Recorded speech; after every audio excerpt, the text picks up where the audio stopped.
This episode is brought to you by my friends at Patreon. If you'd like to join them and get early audios of my latest episodes, please see the link in the description. My God, it's full of stars.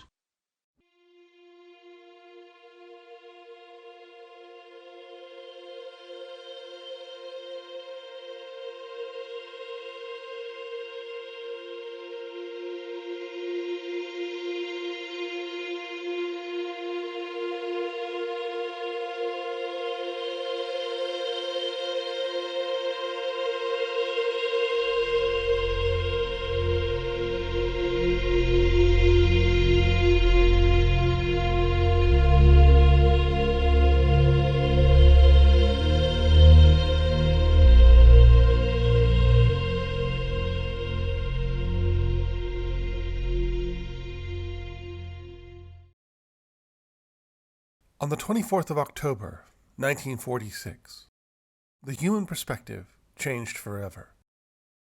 On that day, a modified Nazi V-2 rocket blasted off from White Sands, New Mexico, carrying a 35mm camera to an altitude of 220 kilometers, allowing it, through its chaotic, reeling eye, to glimpse, at least for a moment, our planet from space.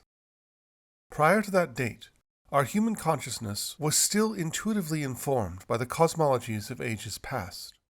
Earth below, heavens above.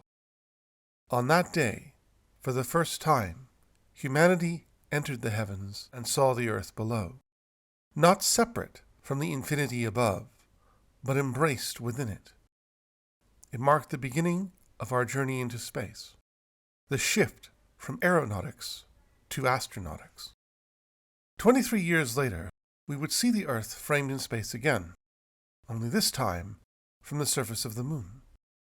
23 years from our first peak above our terrestrial realm to our greatest, unsurpassed feat of human exploration. 8 years later, in 1977, NASA's Voyage probes imaged the surface of Jupiter's moon Europa and saw an unnervingly familiar face. A blank, white surface of pure ice, broken and fractured in ways that suggested it lay over a mantle of liquid water. An extraterrestrial ocean within the black of space. This suspicion was largely confirmed in January 2000, when NASA's Galileo orbiter identified a magnetic field around Europa, induced as the moon made its uneven way through Jupiter's gargantuan magnetosphere. Such an induced field implies the presence of an electrically conductive substance in Europa's depths, such as, say, salty water.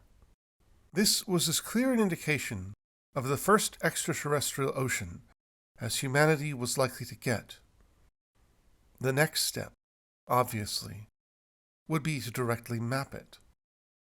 It has been more than 23 years since that epochal discovery. 24 years, 8 months to be precise. And yet, for almost all that time, the mission to return to Europa has lain dormant, its birth stymied by the competing interests of various factions within NASA. So protracted has been its development that the European Space Agency's collaborative project, the Jupiter Icy Moons Explorer, or JUICE, is already well on the way to its destination, having snapped some beautiful images of the Earth and Moon during its most recent gravity assist. But on October 10th, 2024, should the cruel gods of space exploration allow, that mission, known as the Europa Clipper, will finally be on its way. Like JUICE, it will make a slow path through the solar system. Launched on a Falcon Heavy, it will receive a gravity assist from Mars, and then Earth, before finally arriving at Europa in 2030. The Europa Clipper will allow us an experience unknown since the great age of discovery, to look upon an ocean for the first time.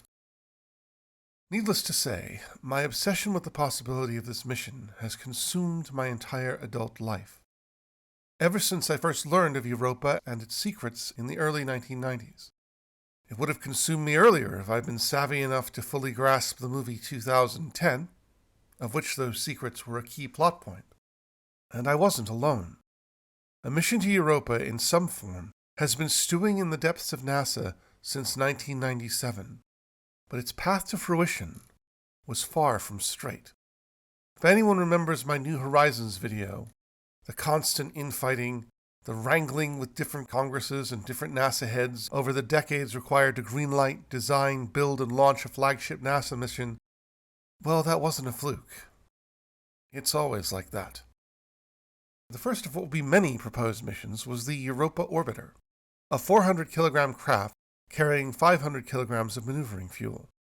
As per usual with outer planet probes of the time, it would have been powered by an RTG, a power generator driven by the heat of radioactive decay, because Jupiter was deemed too distant for solar cells. It was intended for launch from the Space Shuttle in 2003. Yeah. Europa Orbiter. The name makes it seem so simple. As of today, our spacecraft have orbited the first 6 planets: the Sun, the Moon, 3 asteroids, and 1 comet. Surely a mission to another moon, of a planet we had already orbited no less, would be well within our comfort zone. Unfortunately, no. Because there is one non-negotiable obstacle that no Europa Orbiter, no matter how well designed, can surmount: radiation. Jupiter's immense magnetic field traps ionized particles from the Sun, creating a radioactive fog 10,000 times stronger than Earth's similar Van Allen belts. Per Earth day, a Europan probe would receive 5.4 sieverts of radiation, equivalent to just within the minimum safe distance from the Little Boy detonation over Nagasaki. It is the most dangerous environment for a spacecraft outside the Sun. In their proposal, published in 2000, the team estimated that, with a combination of radiation-hardened microchips and protective shielding, the Europa Orbiter could survive for 1 month in this environment, whereupon it would be sent to crash into Europa's surface. In 1999, NASA granted the Europa Orbiter $58 million in seed money. Its cost was initially set at $2 billion. Engineers claimed that it could not be done for less than double that. Ed Weiler, the head of science missions, canceled it on the spot. In 2002, NASA's decadal survey of mission priorities deemed a mission to Europa the organization's top concern. Unfortunately for NASA's then chief administrator, Sean O'Keefe, such a mission could only form part of his consuming passion: Project Prometheus. While not quite as extravagant as its fictional namesake, Project Prometheus was a wild vision to use nuclear reactors to reach distant planets in record time. For Europa, it meant JIMO, the Jupiter Icy Moons Orbiter, a gargantuan Star Destroyer-esque probe that would independently travel to each of Jupiter's 3 icy moons, Europa, Ganymede, and Callisto, and even send a nuclear-powered lander to Europa's surface. It would be launched in stages and assembled in space. Its reactor could generate 200,000 watts of power, though no one could offer a reason why. Final cost? $16 billion, not including launch. Most knew it was a pipe dream, but it would not be abandoned for as long as O'Keefe was in office. Thankfully, he left in 2004. Unthankfully, with JIMO scrapped, all interest in Europa faded as well. NASA was a Mars-focused organization. Always had been. Wernher von Braun, the ex-Nazi rocket scientist and face of NASA's early space program, had written his dream of a Mars mission into NASA's DNA. In 1952, he published Das Mars Project, a tech spec for a potential human mission to Mars, in which 10 vast ships, 7 passenger and 3 cargo, each weighing 5,300 metric tons, are assembled in space after 950 individual space launches. The onboard rovers include giant gliders with skis to traverse Mars's poles and tractors to identify base camp. Needless to say, it never reached the planning stages, but its spirit has been present since day one. At NASA, Mars got first serving. Every other project was scraps. NASA's internal Mars lobby, the Mars Exploration Analysis Group, was a well-oiled machine that spoke in unison for its projects. And NASA was on a Mars high. After the failure of the Viking lander to find life, and a series of high-profile disasters, such as the Mars Polar Lander and the Mars Observer, leading some to declare a Mars curse, NASA had seen a number of successful orbital and rover missions, such as Spirit and Opportunity, capture the imagination of the public. 2003 was not the time to be handed the Europa brief, but Kurt Niebuhr, once handed it, refused to drop it. Niebuhr, then a fairly anonymous mission scientist, now the program scientist for everything at NASA not Mars-related, was determined that Europa should have its moment. Or, if not Europa, then at least not Mars. If it failed, the higher-ups could scuttle not only Europa, but the entire Outer Planets program. But Niebuhr had a plan, something that had never been attempted at NASA before. He would launch a competition. 4 teams would be tasked with conceiving the most compelling mission proposal, each to a different icy moon: Europa, Ganymede, Titan, or Enceladus. Then each proposal would be subjected to independent scrutiny: technical, management, cost, science rationale, etc. Then NASA's top brass would be left to decide. Europa, as Kurt felt was only right, went to NASA's perennial mission jobber, the Jet Propulsion Laboratory, or JPL. Titan went to APL, the Applied Physics Laboratory in Maryland, which had seen the successful launch of the New Horizons mission to Pluto. Enceladus went to the Goddard Space Flight Center, which had helmed both the Hubble and James Webb Space Telescopes, while Ganymede would be a joint proposal from JPL and APL. At best, the brass's response to Niebuhr's plan was a lack of no. Niebuhr, undaunted, plowed his way through the mist of uncertainty, often wondering if he'd been fired. By 2007, the plan, known as the Quad, was on. Planetary science funding had been cut by 33% for reasons, and money was tight. Kurt still managed to scrape together $1 million for each plan.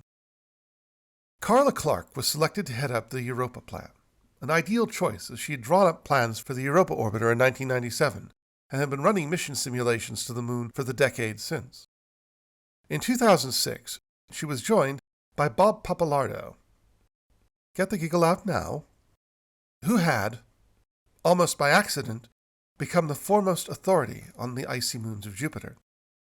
As a grad student, he had been given the job of selecting which images to prioritize for the Galileo mission, the only previous Jupiter orbiter. "Is this picture worth $1 million?"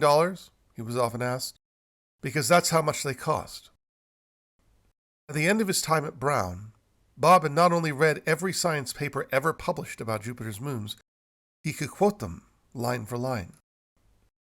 Rob was appointed project scientist for the Europa mission, Carla project manager. These roles were analogous to a director and producer on a film. The former sets the show, deciding which discoveries and images the mission will make. The latter determines if the money is there to make them. Unsurprisingly, it is vital that they get along, and they did. Both realized that a Europa mission that performed the minimum desired science was impossible for less than $1 billion. Bob debated with Ron Greeley, who had led the Galileo Europa imaging team, on the proper nature of the probe: orbiter, lander, or impactor. Kurt had established the rails beyond which they could not drift. No more than $3 billion, standard radiological power sources, and no miracle technologies. To square this circle, and to determine what was and was not possible or disposable, they called a science definition team. Science definition teams are just that. They define what science can and cannot be performed on a space mission. A bit like the writer's room at a sitcom, they each brainstorm ideas from various disciplines. Louise Proctor, an expert on geomorphology, would explain European geology. Don Blankenship, an Antarctic geologist, would explain ice-penetrating radar. Chris Chiba, an astrobiologist, would explain the potential biohazards, such as how to protect any Europan biosphere from Earth microbes. And Carla, of course, determined what was economically feasible. The first definition team was held in February 2007. On average, they each lasted about 2.5 days. Ron Greeley acted as the calm rock in the seething storm, resolving every conflict, finding common cause, and always returning to the core principle. Keep it simple. Ultimately, the team came to one fundamental conclusion. Either the Europa Orbiter would launch with a camera, ice-penetrating radar, and an instrument for measuring composition, or it wouldn't launch at all. And then, the roof collapsed. Kurt received a call from APL saying the budget limit had been cut from $3 billion to $2 billion. Kurt's wife had been undergoing chemo. He did not need this. There was no way the core mission could be done for $2 billion, and Kurt refused to countenance it without consulting the definition team. The final report on the Europa Explorer was published in November 2007. The report totaled hundreds of pages. Kurt summed it up in one question to Carla. Can we do this mission at this cost? To which Carla replied, if we control the instrument costs, yes. And then a player entered the stage I did not expect. Alan Stern. Yes, Alan Stern, star of the mission to Pluto, for whom, for the decade and a half he had struggled to get it launched, Europa had been the favored sibling. In 2007, with New Horizons in space and Pluto no longer a planet, Alan turned his seemingly inexhaustible constitution to saving the mission that had so bedeviled his own. If you watched my New Horizons video, you will recall that Alan Stern has a very adversarial relationship with the word no. It's not that he does not take it for an answer, rather that he views its presence in his vicinity as a violation of the laws of physics. Upon taking the reins at NASA's space and Earth science programs, he cut Mars down to size, reduced the Quad to 2, Europa, with a touch of Ganymede, and Titan, with a touch of Enceladus, and, with some Scrooge-like fiscal discipline, managed to scrounge up $2.1 billion for a single mission. All this came as quite a shock to the higher-level administrators, who were unused to seeing their China crashed. What, pondered an incredulous Alan, did they want a dysfunctional system? NASA had gone $5 billion over budget in the previous 3 years. That was 3 missions gone. The Kepler telescope was draining money to deal with a seemingly insurmountable problem. Alan said they could have all the time they needed, but if they asked for another cent, they'd be cancelled.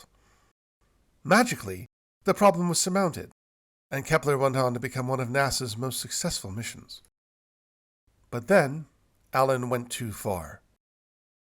In 2008, when NASA's famed Spirit rover went into hibernation thanks to dust on its solar panels, Alan cut its budget, arguing that, since even if it did wake up, it was unlikely to require a full team for the long Martian winter.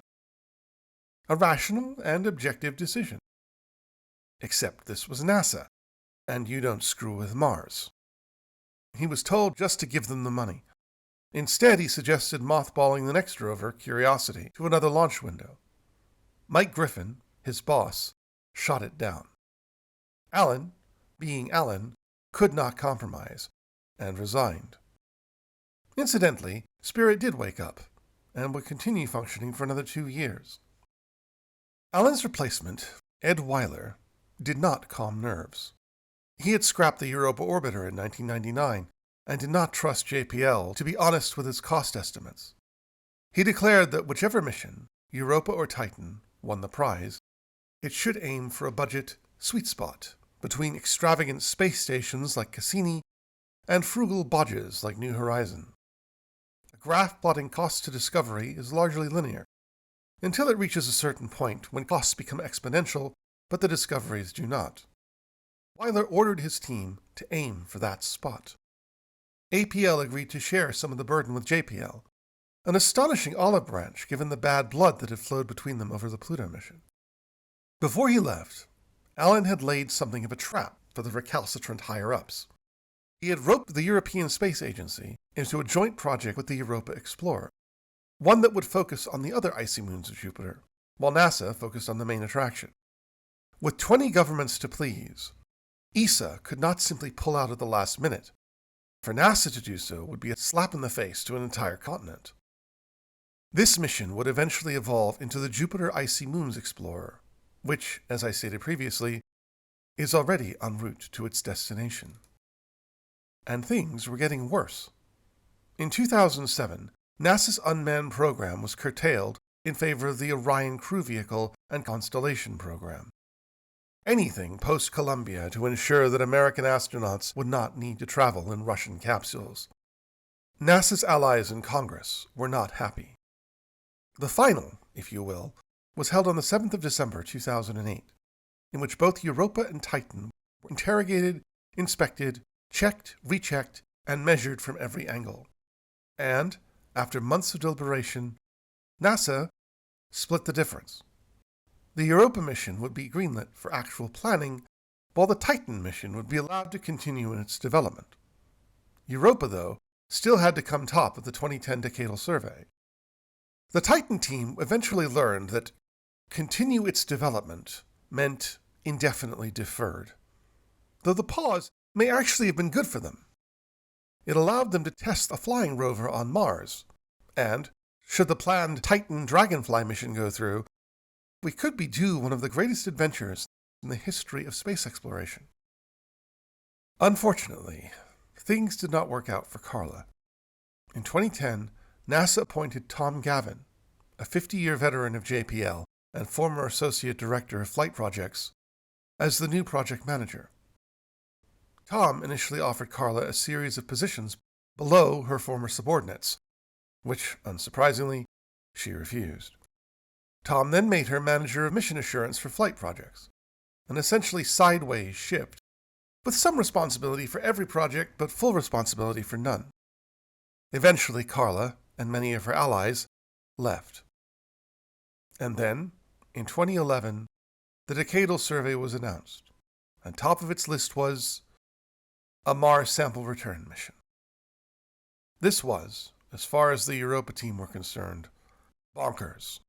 The Europa mission had been challenged, costed, examined, and reviewed for over a decade. A Mars sample return had barely been contemplated. A Europa mission would take a decade. A Mars sample return would take multiple decades and several individual missions to complete. The reason appeared to be a price tag quoted by a private company hired to cost the Europa mission, $4.7 billion, though no one at JPL could learn where that number came from. The most extravagant projections they'd come up with, and they had come up with a lot, was $3.5 billion, and they knew they could do it for less. But it didn't matter. Nothing did. If Europa didn't win the decadal survey, it was finished. The Europa team left the hall and walked. And walked.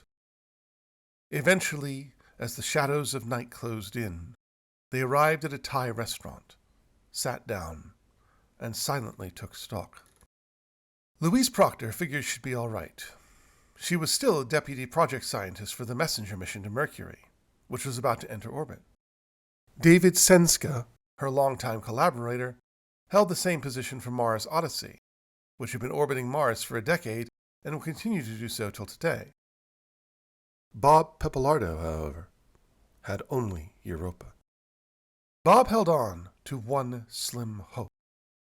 The demotion of Europa had been primarily due to budget. If the Mars sample return went over budget, it would lose its one advantage, and it was already over budget. Ed Weiler seemed determined to douse such hopes. He declared that a Europan mission wouldn't commence until 2030, and that Mars sample return would see its budget reduced thanks to ESA cooperation. Kurt Niebuhr, on the other hand, insisted his team push on, and they did. He pointed out that the decadal had placed a Europa mission second, and that if Ed wanted to kill the mission, he would have to do it himself. Thankfully, Ed Weiler's words seldom matched his actions. He was stirring the hornet's nest to see what resulted. In 2011, the Europa team returned to square one. When you find yourself at square one, it is often best to seek the road less traveled, and there are few people better acquainted with that road than Don Blankenship. In high school, he decided he liked glaciers, and so spent months at Glacier National Park until he felt he had taught himself enough to quit college and attempt a career in motocross. But it was motocross, and soon took him out with an injury. Eventually returning to college, he discovered, for some inexplicable reason, that he preferred physics to geology, and with a geophysics degree in hand, soon found himself making stuck-gear plane landings at McMurdo Station, the Manhattan of Antarctica. Motocross meant he could fix engines, a primary skill in Antarctica since the doggos were banned. But his most marketable skill turned out to be ice-penetrating radar, with which he demonstrated that glaciers, contrary to consensus at the time, moved over a layer not of liquid water, but of muddy sediment. Geologists scoffed at the idea until years later, when a recalcitrant colleague left a vial of the sediment on his desk. Unsurprisingly, this skill transferred well to the Europa project, and indeed, it was via that expertise that Don Blankenship not only took on the Europa project, but finally cracked it. Radar was data-intensive. Lots of data meant lots of microchips. Microchips that each had to be radiation-hardened. Radiation had always been the dragon at the heart of the Europa project, and Don finally saw a way to slay it. Forget the Europa Orbiter. Send another Galileo, a spacecraft in orbit around Jupiter that would only occasionally dip into the radiation hell pit. An orbiter would last a month. A multiple flyby mission, as it was called, could last years, and as a bonus, could be disposed of in Jupiter without risking the safety of the European biosphere. Some things, of course, could only be done with an orbiter. So split the mission in two. Send a multiple flyby mission to get the lay of the land, or water in this case, and leave the more focused tasks to a follow-up mission once the most interesting sites were scouted. Given its oceanic pretensions, this multiple flyby mission required a nautical name. After considering multiple options, Dan settled on the Clipper.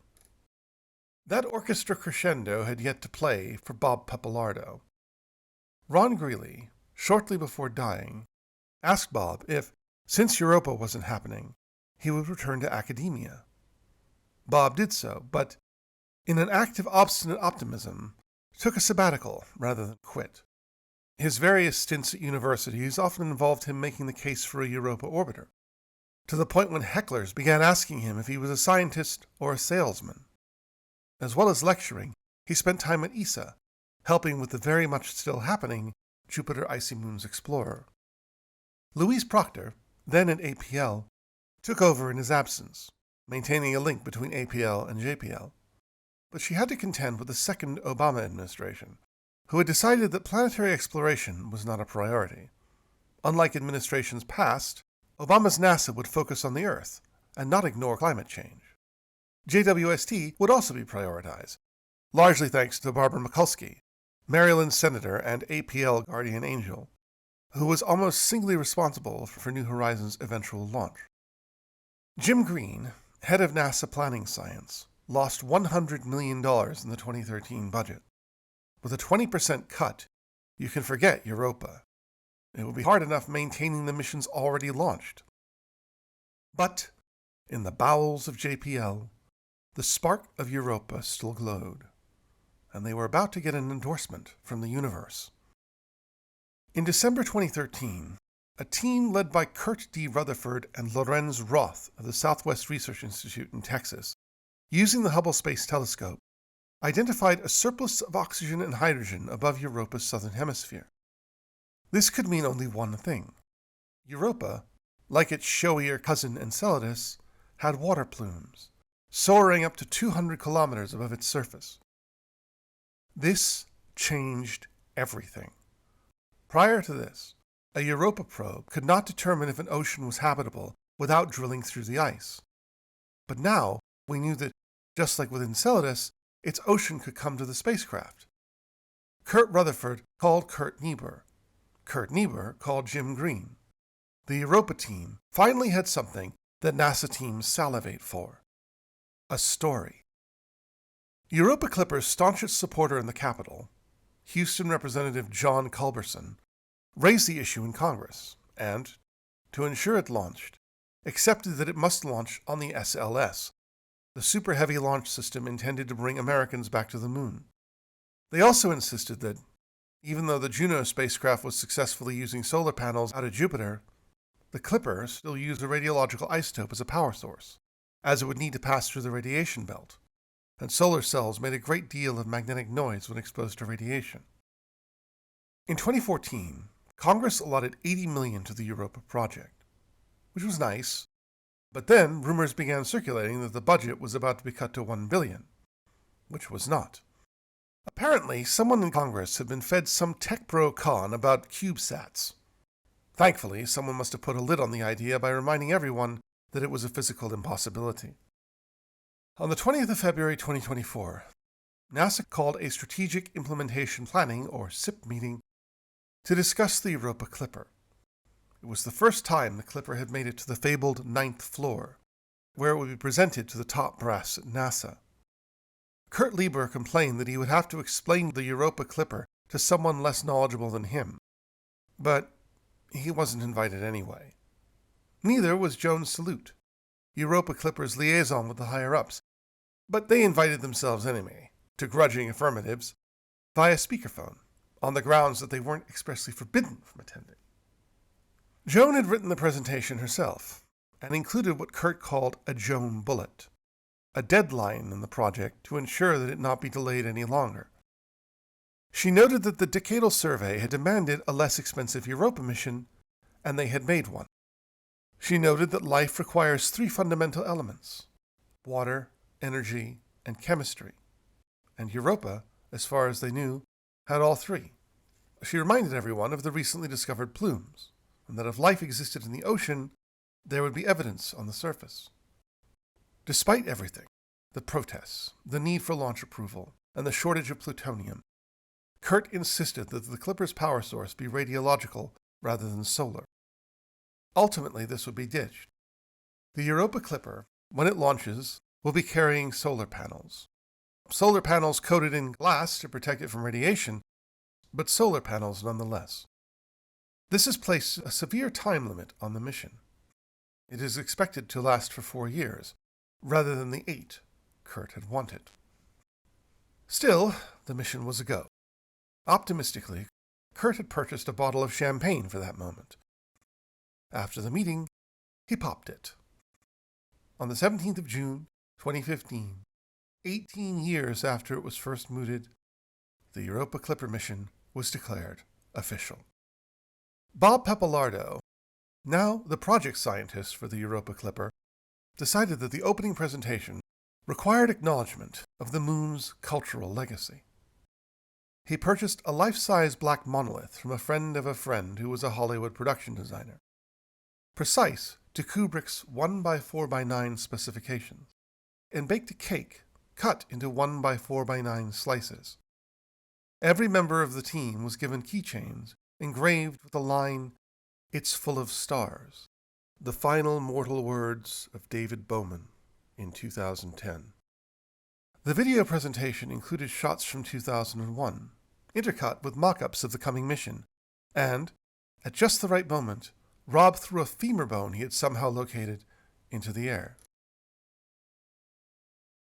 On the 23rd of May, 2024, the Europa Clipper was transported to the Kennedy Space Center in Florida.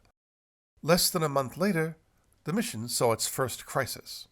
The kind of crisis for which, to quote Kurt Niebuhr, you open that email right away. You read it, and then you reply, "Thank you for sharing," and then you bury your face in a pillow and you howl in terror. The radiation-hardened chips, which controlled every major system on board, were failing at lower doses than predicted. To replace them would take years, not to mention roughly $1 billion. Subsequent analysis suggested that the chips could, to a certain degree, self-heal as they were heated, and, while they would not last forever, they should survive the 4 years allotted to the mission. All uncertainties acknowledged, the Europa Clipper was deemed fit for launch. Not on board an SLS, alas. Although it had been congressionally mandated to fly on an SLS, subsequent studies revealed that it would cost about $1 billion in alterations to fit the Clipper on said rocket. So in 2021, the team were granted the choice of which rocket they chose to fly, and they chose the SpaceX Falcon Heavy. This will mandate a 5.5-year journey, rather than the 2.5 promised by SLS, but is a proven technology and monumentally cheaper. As of now, launch is still scheduled for the 10th of October 2024. The Clipper is expected to perform 50 flybys of Europa, mapping its surface at 5 times Galileo's resolution.